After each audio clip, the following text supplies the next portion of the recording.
जय हिंद बच्चों। तो बच्चों आज हम एक ऐसा टॉपिक स्टार्ट करने जा रहे हैं जो हमारे एग्जाम पॉइंट ऑफ व्यू से बहुत ही इंपॉर्टेंट होता है, चाहे नीट का, JEE mains, advance, even board exam हो, उसके लिए भी मोस्ट इंपॉर्टेंट टॉपिक है ये।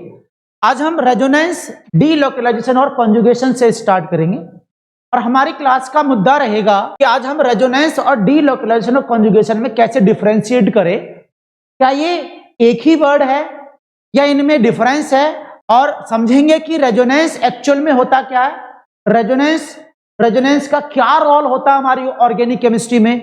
एक्चुअल में इलेक्ट्रॉनिक डिस्प्लेसमेंट पढ़ते हैं तो वहां पर हम इलेक्ट्रॉन की डिस्प्लेसमेंट की वजह से हम लोग वहां पर मॉलिक्यूल की स्टेबिलिटी, मॉलिक्यूल की एसिडिटी, बेसिसिटी, इन सभी को हम निकालते हैं।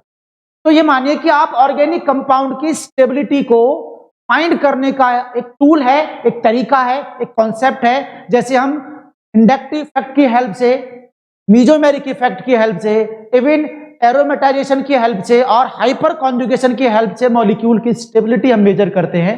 ऐसे ही एक हमारा रेजोनेंस भी एक ऐसा टूल होता है, एक ऐसा कॉन्सेप्ट होता है जिससे कि हम उसकी मॉलिक्यूल की स्टेबिलिटी को डिफाइन करते हैं। तो बच्चों रेजोनेंस होता क्या है? एक्चुअल में एक बात पहले आपको डिस्कस कर दूं कि रेजोनेंस, डीलोकलाइजेशन और कॉन्जुगेशन ये अलग अलग चीजें हैं, अलग अलग कॉन्सेप्ट है। हाँ, ये अलग बात है कि ये दोनों एक दूसरे की हेल्प करते हैं एक दूसरे को होने के लिए। तो बच्चों सबसे पहले हम बात करते हैं रेजोनेंस से कि रेजोनेंस होता क्या है। रेजोनेंस बच्चों एक हाइपोथेटिकल टूल्स होता है जो मॉलिक्यूल की प्रॉपर्टी को एक्सप्लेन करने के लिए दिया जाता है।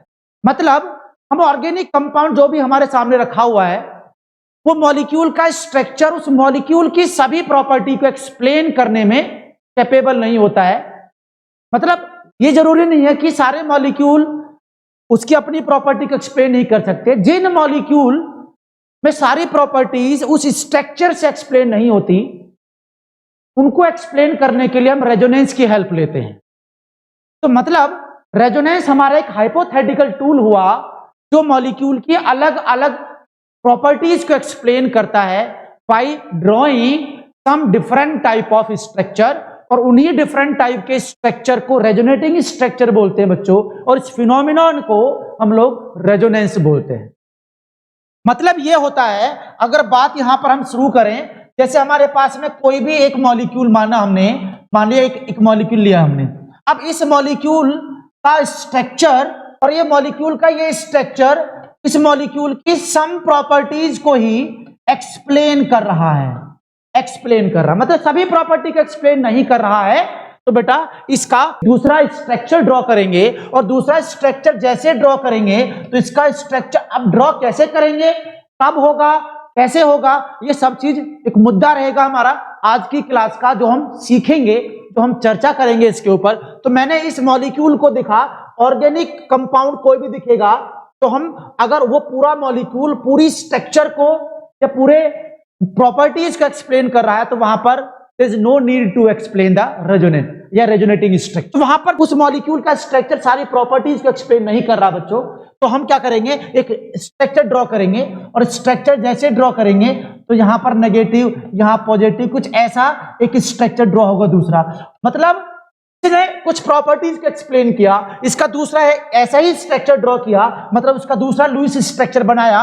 तो यहां पर सम अदर प्रॉपर्टीज, जो बची कुछ एनर्जी होती है, प्रॉपर्टीज होती है, अदर प्रॉपर्टीज को एक्सप्लेन कर देता है ये। मतलब यहां पर एक बात हमें समझ में आई कि रेजोनेंस एक ऐसा टूल हुआ जो मॉलिक्यूल के अलग अलग प्रॉपर्टीज को एक्सप्लेन करता है, और मॉलिक्यूल की अलग अलग प्रॉपर्टीज को एक्सप्लेन कब करता है, जब वो अलग अलग स्ट्रक्चर ड्रॉ करता है। तो बच्चों जो मैंने यहां पर ये प्रॉपर्टी स्ट्रक्चर ड्रॉ करे जो अलग अलग प्रॉपर्टीज को एक्सप्लेन कर रहा है, इन्हीं सभी स्ट्रक्चर को, जो अलग अलग प्रॉपर्टीज को, एक ही मॉलिक्यूल सारी प्रॉपर्टीज को एक्सप्लेन करता है जो अलग अलग स्ट्रक्चर ड्रॉ करके बनाए हैं, this is called resonating structure. इन्हीं को बच्चों हम लोग रेजोनेटिंग स्ट्रक्चर बोलते हैं। यही रेजोनेटिंग स्ट्रक्चर मतलब हम लोग बिल्कुल क्लियरली बोल सकते हैं कि मॉलिक्यूल की सभी प्रॉपर्टी एक्सप्लेन करने के लिए उसके कुछ स्ट्रक्चर ड्रॉ करने पड़ेंगे, लेकिन स्ट्रक्चर ड्रॉ उनके ही करने पड़ेंगे जिनकी प्रॉपर्टी एक मॉलिक्यूल का स्ट्रक्चर नहीं दे पाता है, उनकी जरूरत पड़ती है। जैसे हम लोग को एक एग्जांपल से समझे, पप्पू नाम का कोई एक आदमी रहता है, उसकी शादी होनी है, तो क्या करते हैं, वो अपनी एक बढ़िया सी फोटो खिंचाएगा और फोटो खिंचाने के बाद में वो लड़की वालों के पास भेजेगा। अब पप्पू की केवल एक फोटो है और उसको लड़की वालों के पास भेज दे। अब लड़की वाले उस फोटो को देखकर उसके कैरेक्टर को डिफाइन थोड़ा ना कर पाएंगे, तो इसका मतलब क्या करेगा, वो लड़की वाले क्या करेंगे, उसका और फोटो मंगाएंगे। और फोटो का मतलब क्या होगा, वो सुबह का फोटो, दोपहर का फोटो, मतलब उसकी इंक्वायरी की जाएगी, उसका फोटो बनाया जाएगा कि वो मंदिर जा रहा है, तो इसका मतलब मंदिर जाते हुए का फोटो खींचा, तो उस फोटो से एक्सप्लेन हुआ कि वो मंदिर जाता है, भाई बढ़िया अच्छा धर्मात्मा टाइप का आदमी है। इसके बाद में दोपहर कुछ काम करते हुए का फोटो खींचा, मतलब वो मान लिया कि स्मोकिंग कर रहा, कुछ भी कर रहा है, उस टाइम का फोटो एक्सप्लेन कर रहा है कि वो स्मोकिंग कर रहा है। इवनिंग में कुछ और वो मारपीट कर रहा, बदमाशी कर रहा है, तो इसका मतलब उस टाइम का जो फोटो एक्सप्लेन करेगा कि भाई वो कुछ और काम में भी इन्वॉल्व होता है। तो जैसे पप्पू के अलग अलग टाइम के फोटो अलग अलग कैरेक्टर्स को एक्सप्लेन कर रहा है, ऐसे ही मॉलिक्यूल के अलग अलग स्ट्रक्चर अलग अलग प्रॉपर्टीज को एक्सप्लेन करते हैं बच्चों, उन्हीं को हम रेजोनेटिंग स्ट्रक्चर बोलते हैं। मतलब और हम चीज यहां पर एक्सप्लेन करें तो हम समझ सकते हैं कि जो भी रेजोनेटिंग स्ट्रक्चर होता है, रेजोनेंस होता है, जो भी हमारा रेजोनेंस होता है, रेजोनेटिंग स्ट्रक्चर होता है, वो सिग्मा और पाई बॉन्ड पर डिपेंड नहीं करता है। जरूरी नहीं है कि यहां पर सिग्मा होगा या पाई बॉन्ड होगा तभी वो रेजोनेंस शो करेगा, नहीं। रेजोनेंस तो मैंने क्या बोला, रेजोनेंस तो एक टूल है बच्चों। अब उसमें सिग्मा बॉन्ड है या पाई बॉन्ड है केवल, या सिग्मा बॉन्ड है, दोनों है, वो मैटर नहीं करता। मतलब वो तो प्रॉपर्टीज को एक्सप्लेन करने का एक तरीका है। मतलब अगर मैं बात बताऊं, यहां पर हमने एक स्ट्रक्चर दिया, जैसे मैंने यहां पर आपके सामने लिखा ही हुआ है, इसका मैंने रेजोनेटिंग स्ट्रक्चर ड्रॉ किया, तो पाई बॉन्ड है, पाई बॉन्ड ब्रेक होगा, मतलब यहां पर ये बनेगा सी, ऊपर ओ माइनस, यहां प्लस, तो इसका मतलब है रेजोनेटिंग स्ट्रक्चर बन गया। रेजोनेटिंग स्ट्रक्चर फर्स्ट बन गया, रेजोनेटिंग स्ट्रक्चर सेकंड बन गया। पाई बॉन्ड था। लेकिन अगर मैं यहां पर कोई फास्फोरस पेंटाफ्लोराइड टाइप का कोई मॉलिक्यूल लेता हूं, तो इसमें सब में सिग्मा बॉन्ड है, पाई बॉन्ड नहीं है, तो इसका मतलब ये नहीं कि इसमें रेजोनेंस नहीं होगा, रेजोनेंस इसमें भी होगा, क्योंकि वो तो पाई और सिग्मा बॉन्ड पर डिपेंड नहीं कर रहा है। तो हम किसी भी मॉलिक्यूल का ड्रॉ कर सकते हैं, लेकिन जरूरी ये समझना है कि केवल उसी मॉलिक्यूल का हम रेजोनेटिंग स्ट्रक्चर बनाएंगे जिनकी जरूरत होगी, जिनकी प्रॉपर्टीज वो एक मॉलिक्यूल नहीं दे पा रहा है, तो हम दूसरा अल्टरनेटिव मेथड निकालेंगे, रेजोनेटिंग स्ट्रक्चर ड्रॉ करके देखेंगे। अब रेजोनेटिंग स्ट्रक्चर ड्रॉ कैसे करते हैं, उसके लिए कुछ रूल एंड रेगुलेशन सेट करने पड़ेंगे, हम कैसे कैसे उसके रेजोनेटिंग स्ट्रक्चर को बना सकते हैं। तो जनरली मैंने यहां पर इसका एक प्रॉपर्टी, ये स्ट्रक्चर है, एक सारी प्रॉपर्टी को एक्सप्लेन नहीं कर रहा है, तो फिर क्या करेंगे बच्चों, इसका एक स्ट्रक्चर ड्रॉ करना पड़ेगा। जैसे मैंने यहां पर फ्लोरीन माइनस प्लस, मैंने एक पाई बॉन्ड सिग्मा बॉन्ड तोड़ा, बाकी सिग्मा बॉन्ड ऐसे लगे हुए हैं, तो कुछ प्रॉपर्टीज को एक्सप्लेन ये कर दे, और इससे भी सारी प्रॉपर्टी एक्सप्लेन नहीं हुई, तो इसका मतलब इसमें अदर में दूसरा एक और रेजोनेटिंग स्ट्रक्चर ड्रॉ करना पड़ा। मतलब फॉस्फोरस फ्लोरीन फ्लोरीन फ्लोरीन, फिर यहां पर फ्लोरीन का बॉन्ड हमने ब्रेक किया, तो यहां पर दूसरा रेजोनेटिंग स्ट्रक्चर बन गया। तो ये अलग अलग रेजोनेटिंग स्ट्रक्चर, अलग अलग रेजोनेटिंग स्ट्रक्चर अलग अलग प्रॉपर्टीज को एक्सप्लेन करने में यूज किए जा रहे हैं। तो यही आपको ध्यान रखना मेरे प्यारे बच्चों।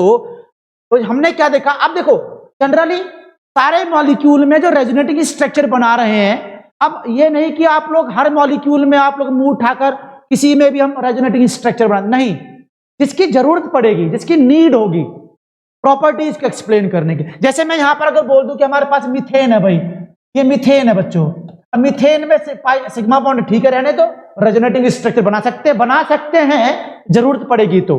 लेकिन अगर मैं इसका रेजोनेटिंग स्ट्रक्चर ड्रॉ करूं, तो जैसे मैंने इसका H का बॉन्ड तोड़ा बच्चों, यहां पर तो ये जो रेजोनेटिंग स्ट्रक्चर बना, ये तो किसी भी प्रॉपर्टी को एक्सप्लेन करता ही नहीं है, अनस्टेबल रहता है, तो इसका मतलब यहां पर क्या होगा, नो नीड टू ड्रॉ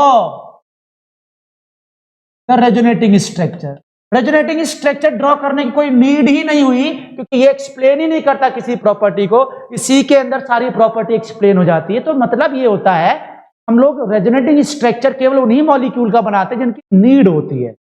अब इसका मतलब जिन मॉलिक्यूल का स्ट्रक्चर बनाएंगे, इसीलिए हम लोग क्या करेंगे, रिक्वायर, हम कुछ रूल सेट करते हैं, require to set rule to draw the, कुछ रूल ड्रॉ करते to draw the resonating structure. Resonating structure को ड्रॉ करने के रूल एंड रेगुलेशन सेट करते हैं बच्चों।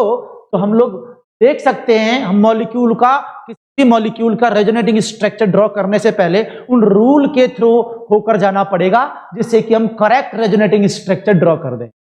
राइट, तो मतलब ये हुआ मेरे प्यारे बच्चों, हम लोग अब जो रेजोनेटिंग स्ट्रक्चर बना रहे थे किसी भी मॉलिक्यूल का, क्यों बना रहे थे, उसकी प्रॉपर्टीज को एक्सप्लेन करने के लिए, क्योंकि एक तो हाइपोथेटिकल टूल्स होता है मेरे प्यारे बच्चों। तो rule to draw the resonating structure, draw the resonating structure. अब रेजोनेटिंग स्ट्रक्चर को ड्रॉ करने के रूल नंबर फर्स्ट की अगर बात करूं, सबसे पहला रूल ध्यान रखना है रेजोनेटिंग स्ट्रक्चर बनाने से पहले, सबसे इंपॉर्टेंट बात है कि आप जो भी स्ट्रक्चर ड्रॉ करने जा रहे हैं किसी मॉलिक्यूल का, उसकी प्रॉपर्टी को एक्सप्लेन करने के लिए एटम की पोजीशन सेम रहनी चाहिए। जैसे अब यहां पर हमें मुद्दा यह है कि रेजोनेटिंग स्ट्रक्चर बन तो गया, लेकिन कौन सा एग्जिस्ट करेगा, रूल को फॉलो कौन करेगा।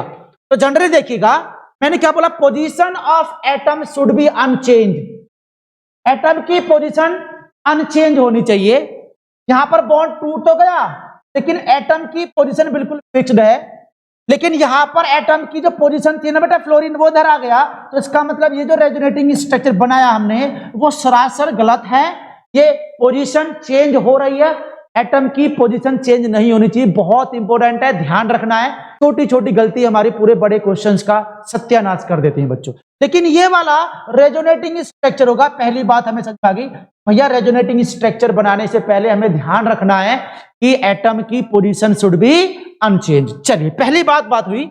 अब सेकेंड बात की अगर मैं स्टार्टिंग करूं, मॉलिक्यूल के ऊपर जो चार्ज का टोटल सम होता है मेरे बच्चों, वो भी क्या होना चाहिए, शुड बी सेम, वो भी सेम होना चाहिए। इस बात को भी आप पकड़ लीजिएगा। उस मॉलिक्यूल के ऊपर चार्ज जो स्ट्रक्चर ड्रॉ कर रहे हैं ना, वो चार्ज सेम होना चाहिए, चार्ज सेम होना चाहिए। दूसरी बात, रूल नंबर थर्ड में इसी के अंदर इंक्लूड कर रहा हूं। पहले तो रूल नंबर थर्ड में इसमें इंक्लूड कर रहा हूं। इसमें क्या करा है, टोटल नंबर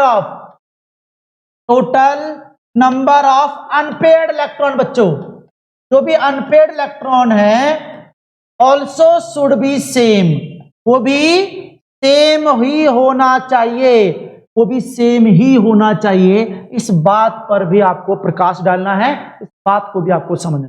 तो मतलब हम कह सकते हैं मेरे प्यारे बच्चों कि जो भी आप रेजोनेटिंग स्ट्रक्चर ड्रॉ करेंगे, प्रॉपर्टी को दिखाने के लिए, प्रॉपर्टी को एक्सप्लेन करने के लिए, उसमें तीन बातों का होना बहुत जरूरी है, तीन बातों का पता होना बहुत जरूरी है आपको।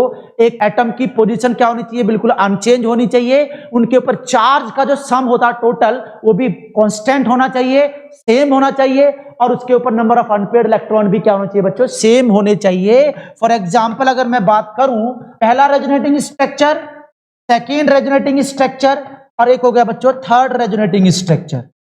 तीन रेजोनेटिंग स्ट्रक्चर की बात करिए। अब तीनों रेजोनेटिंग स्ट्रक्चर पर हम बात करें, अगर सबसे पहले चेक करना पोजीशन ऑफ एटम, इसके बाद में हम देखना चार्ज, टोटल सम, और तीसरे नंबर पे चेक करना हम बच्चों क्या, उसके अंदर total number of unpaired electron. इन्हीं बातों का ध्यान रखना है। CH3 है, ऑक्सीजन है, H अपनी जगह पर बैठा हुआ है। CH3 ऑक्सीजन H अपनी जगह बैठा हुआ है। दूसरा, यहां पर देखिएगा, यहां पर CH3OH, जो यहां का H था नीचे, वो ऊपर पहुंच गया, पोजीशन अनचेंज हुई। इसका मतलब रेजोनेटिंग स्ट्रक्चर नहीं होगा। रेजोनेटिंग स्ट्रक्चर या तो ये होगा और ये होगा, दो ही रेजोनेटिंग स्ट्रक्चर पॉसिबल बच्चों, इससे तीसरा रेजोनेटिंग स्ट्रक्चर पॉसिबल नहीं होगा, गलत है वो रेजोनेटिंग स्ट्रक्चर। ये फर्स्ट रेजोनेटिंग स्ट्रक्चर बना, सेकेंड रेजोनेटिंग स्ट्रक्चर, और ये थर्ड रेजोनेटिंग स्ट्रक्चर। अब मेरी बात सुनो ध्यान से, ये जो सारे रेजोनेटिंग स्ट्रक्चर बन रहे हैं, ये कुछ प्रॉपर्टी शो कर रहा है, ये कुछ प्रॉपर्टी एक्सप्लेन कर रहा है, ये कुछ अदर प्रॉपर्टीज रिप्रेजेंट कर रहा है। अब ये सारे के सारे क्या होते हैं बच्चों, ये होते हैं इमेजिनरी, ये नॉन रियल होते हैं, रियल नहीं होते हैं। ये हाइपोथेटिकल होते हैं। मैंने क्या बोला, रेजोनेंस एक हाइपोथेटिकल कॉन्सेप्ट है। ये तो कुछ मॉलिक्यूल की प्रॉपर्टी बताने का टूल है, उसको इस तरह से बना रहे हैं यहां पर। ये रियली में ऐसे एग्जिस्ट नहीं करेगा। अब सुनो ध्यान से, तो हम तीनों रेजोनेटिंग, जो भी मॉलिक्यूल के जितने रेजोनेटिंग स्ट्रक्चर बनते हैं वो सारे नॉन रियल होते हैं। तो ये सारे रेजोनेटिंग स्ट्रक्चर मिलकर एक ऐसी स्ट्रक्चर का फॉर्मेशन करते हैं जो रियल तो नहीं होती है लेकिन रियल के सिमिलर होती है, रियल से मैच करती है, रियल के नजदीक होती है। तो ये तीनों रेजोनेटिंग स्ट्रक्चर, अब तीनों नहीं, मॉलिक्यूल के ऊपर जितने रेजोनेटिंग स्ट्रक्चर बने सभी रेजोनेटिंग स्ट्रक्चर मिलकर एक रेजोनेंस हाइब्रिड बनाती है। मतलब एक इनसे मिलकर सभी का थोड़ा थोड़ा करैक्टर लेकर एक ऐसा स्ट्रक्चर बनता है जो इनसे ज्यादा रियल होता है, रियल के नजदीक होता है। इसको बोलते हैं रेजोनेंस हाइब्रिड के नाम से जानते हैं। अब ये रेजोनेंस हाइब्रिड जो होता है प्यारे बच्चों, ये रेजोनेंस हाइब्रिड रियल तो नहीं होता है लेकिन रियल के बहुत नजदीक होता है, रियल स्ट्रक्चर से बहुत ज्यादा मैच करता है और इनके सभी थोड़े थोड़े करैक्टर को मिलाएगा। मतलब क्या होगा, नॉट रियल, ये रियल तो नहीं होता है बच्चों लेकिन सिमिलर होता है, नियरर होता है, सिमिलर टू रियल स्ट्रक्चर होता है प्यारे बच्चों। इस बात को समझना है। मतलब रेजोनेंस हाइब्रिड बना, इसका कुछ करैक्टर लेगा, इसका कुछ करैक्टर लेगा, इसका कुछ करैक्टर लेगा। मतलब ये जो रेजोनेटिंग स्ट्रक्चर है इसका, इसके अंदर मोर कंट्रीब्यूशन होगा, इसका बहुत ज्यादा क्यों होगा समझ जाएंगे। इसका कंट्रीब्यूशन ज्यादा होगा, इसका कंट्रीब्यूशन मान लिया लेस कंट्रीब्यूशन होगा और इसका लीस्ट कंट्रीब्यूशन होगा। ये लेस और लीस्ट कंट्रीब्यूशन मैंने क्यों बोला, अरे इन रेजोनेटिंग स्ट्रक्चर की स्टेबिलिटी के बेस पर। मतलब अगर ये वाला स्ट्रक्चर मोर स्टेबल होगा, ये वाला मोर स्टेबल होगा तो ये मोर कंट्रीब्यूट करेगा इस वाले अपने अंदर, इसके अंदर ज्यादा करैक्टर को कंट्रीब्यूट करेगा। ये लेस स्टेबल है, इसका मतलब क्या होगा, लेस स्टेबल है तो लेस कंट्रीब्यूशन करेगा मेरे प्यारे बच्चों। और यहां पर लीस्ट कंट्रीब्यूशन का मतलब ये क्या होगा, लीस्ट स्टेबल है और इतना लीस्ट स्टेबल है तो इसका कंट्रीब्यूशन लेने की कोई जरूरत है ही नहीं।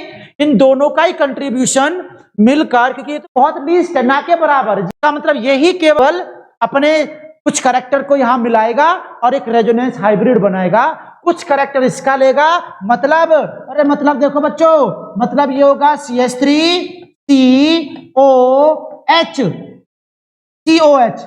मतलब क्या होगा, डबल बॉन्ड का करैक्टर होगा, सिंगल बॉन्ड करैक्टर। तो यहां पर क्या होगा, इस तरह से इनके बीच में डबल और सिंगल का करैक्टर आएगा। ऊपर नेगेटिव चार्ज, इसका कुछ करैक्टर लिया, इसका कुछ नेगेटिव चार्ज यहां पर रहेगा, इसके ऊपर पॉजिटिव चार्ज यहां पर रहेगा। This is called resonance. इन दोनों के बीच का करैक्टर, इन दोनों से मिलता जुलता, कुछ करैक्टर इसका, कुछ करैक्टर इसका, और इसके अंदर ये रेजोनेंस हाइब्रिड बनाएगा। अब मुद्दा ये है, सवाल ये है कि इस रेजोनेंस हाइब्रिड को बनाने के लिए जो कंट्रीब्यूशन दे रहा है ये, वो कंट्रीब्यूशन किस पर डिपेंड कर रहा है बच्चों, स्टेबिलिटी पर। तो हमें इन रेजोनेटिंग स्ट्रक्चर की स्टेबिलिटी को देखना है, कौन कितना स्टेबल होता है। और रियल में मैं आपको बता दूं बच्चों, हमारे एग्जाम में इन रेजोनेटिंग स्ट्रक्चर की स्टेबिलिटी के ऊपर ही क्वेश्चन आता है। चाहे नीट का, जेईई मेंस, एडवांस किसी का भी क्वेश्चन हो तो इनकी स्टेबिलिटी के ऊपर क्वेश्चन आता है। तो हमने स्टेबिलिटी मेजर करनी है और जैसे स्टेबिलिटी मुझे पता चली तो मैं इस रेजोनेंस हाइब्रिड में बता सकता हूं किसका करैक्टर ज्यादा होगा, किसका करैक्टर कम होगा। तो हमें इनकी स्टेबिलिटी मेजर करनी है।